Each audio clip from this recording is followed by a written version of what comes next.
रहीम viewers, आज मैं तिल के प्लाट में मौजूद हूँ और आज की इस वीडियो में मैं आपको बताऊंगा कि तिल की फसल की किस स्टेज पे हार्वेस्टिंग करनी चाहिए, कटाई करनी चाहिए, ताकि फसल सब्ज़ कटाई होने से फसल का नुकसान ना हो और ज़्यादा देर से कटने से फसल खेत में गिरने से महफूज रहे, फसल खेत में झड़ने से महफूज रहे।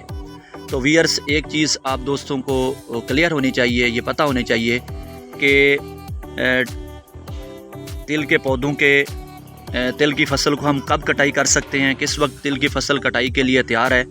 तो जब इसके 90 से 95% पत्ते, तिल के पौधे के 90 से 95% पत्ते पीले हो गए हैं, गिर चुके हैं या गिरने के करीब हैं, मज़ीद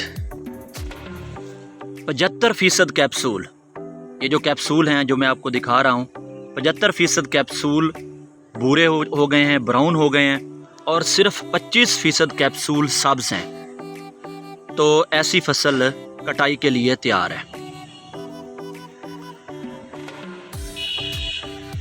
कटाई कैसे करनी है?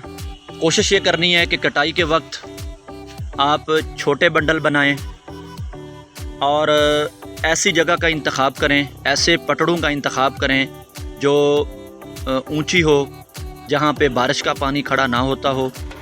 और जैसे ही आपने बंडल्स बनाने हैं, कोशिश करनी है, मैं दोबारा आपको बता दूं कि बंडल्स आपने छोटे बनाने हैं, बंडल्स बड़े नहीं बनाने। अगर बंडल्स आप बड़े बनाएंगे, गट्ठे आप बड़े बनाएंगे, तो बड़े गट्ठों से फसल का नुकसान, फसल का गिरने का, झड़ने का नुकसान ज़्यादा होता है। छोटे बंडल्स आप बनाएंगे तो बंडल्स का मुंह ऊपर की तरफ रखेंगे और उन्हें वक्फे से रखेंगे ताकि उनके अंदर सूरज की रोशनी गुज़रती रहे।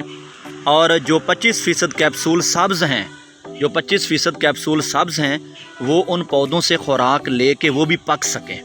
ठीक है, तो इस तरीके से आपने फसल की कटाई करनी है। छोटे बंडल्स बना के इनको ऊपर की तरफ सीधा खड़े कर देना है, वक्फे से रखना है ताकि हवा और सूरज की रोशनी उनको लगती रहे। एक हफ़्ते बाद फसल के जो अपना कैप्सूल हैं वो तो मुकम्मल तौर पे अपना मुंह खोल लेंगे और फसल झाड़ने के लिए या तैयार होगी।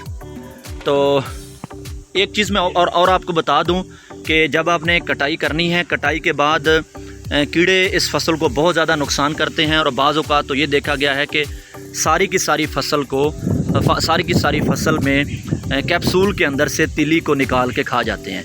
तो ये इस चीज़ का ख़ास ख्याल रखना है कि जब आपने इनके बंडल्स बनाने हैं, बंडल्स बनाने के बाद आप इन बंडल्स के ऊपर और पटड़ों के ऊपर, जिन पटड़ों के ऊपर आपने ये बंडल्स बना के आपने इनको रखा है, उधर आपने पॉलीट्रीन सी सिंजेंटा का प्रोडक्ट है, सैपर प्लस प्रोफिनोफास उसके अंदर जहर है, उसका ज़मीन पर भी स्प्रे करवा देना है और फसल के ऊपर भी स्प्रे करवा देना है। डोज़ क्या रखनी है? 250 ml 100 लीटर पानी में आपने इसकी डोज़ रखनी है। और बंडल्स बनाने के तकरीबन 3 से 4 दिन बाद आपने इसका स्प्रे करना है। एक हफ़्ते बाद फसल झाड़ने के लिए तैयार होती है, इसके तमाम कैप्सूल मुँह खोल लेते हैं। लेकिन अगर फ़र्ज़ करें कि आपने इसकी थ्रेशिंग करनी है, थ्रेशर से आपने इसकी थ्रेशिंग करनी है, क्योंकि आजकल ट्रेंड ये है कि इसको हाथ से भी झाड़ा जाता है, लेकिन मुकम्मल तौर पे इसके अंदर जो तिल हैं वो अपना थ्रेशर के बगैर नहीं निकलते।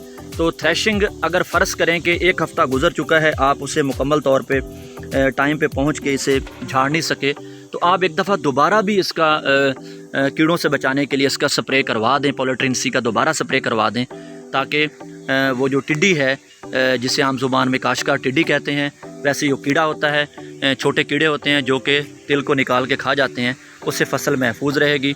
और जैसे आप उनको झाड़ें या थ्रेशर से निकालें तो आप 4 से 5 घंटे के लिए या एक दिन आप उसे हवा में रखें ताकि उनकी नमी का लेवल 10% तक पहुंच जाए। आप उसके बाद उसे गट्टों में पैक कर लें, थैलों में पैक कर लें, स्टोर कर लें या फिर आप उसे बेच दें। तो इस तरीके से अगर आप काश्तकार हज़रात तिल की कटाई करेंगे और इन चीज़ों का ख्याल रखेंगे तो कोई शक नहीं है कि फसल की पैदावार में इजाफ़ा ना हो। इंशाल्लाह फसल की पैदावार में इजाफ़ा होगा।